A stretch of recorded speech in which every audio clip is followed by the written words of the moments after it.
De første par sekunder, der tænkte jeg, hvad fanden foregår det i dit hoved, mand?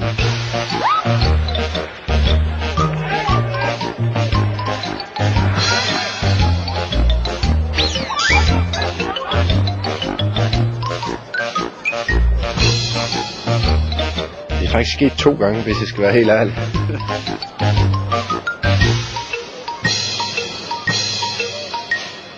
Du kender garanteret godt situationen. Det er en god dag. Alt går efter planen. Du har det godt. Og så sker der alligevel pludselig noget, der får alle til at grine af dig. Det sker i skolen, på gaden, derhjemme. Og det sker altså også for de allerbedste fodboldspillere. Følte du dig dum? Nej, det gør jeg ikke. Jeg følte mig sjov. Det er kikser som den her, der gør det sjovt at se fodbold. Men for dem, der sørger for underholdningen, er det ikke altid lige morsomt. Så da jeg hopper over, så hænger min støvle fast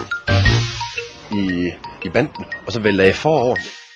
Men jeg giver ikke slip på bolden, og så knaller jeg hovedet direkte ned i jorden. Det var lidt pinligt. Jeg får sidst fod på 2 bolde, som går i mål, men desværre i eget net. Så det var træls. Man har mest lyst af alt til at måske finde en skovl og så grave sig ned i et hul.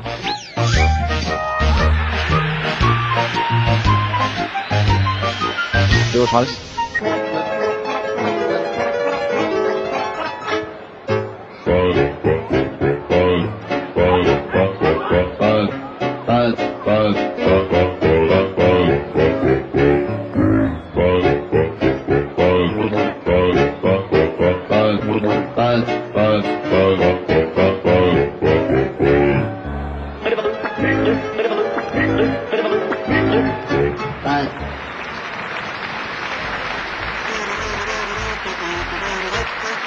Det er sådan med brøler, at nogen er bare sjove.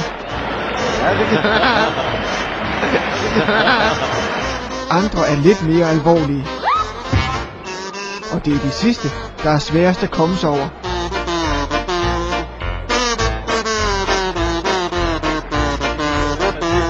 Jeg husker det første, jeg tænkte, det er bare løgn det her. Det sker simpelthen ikke.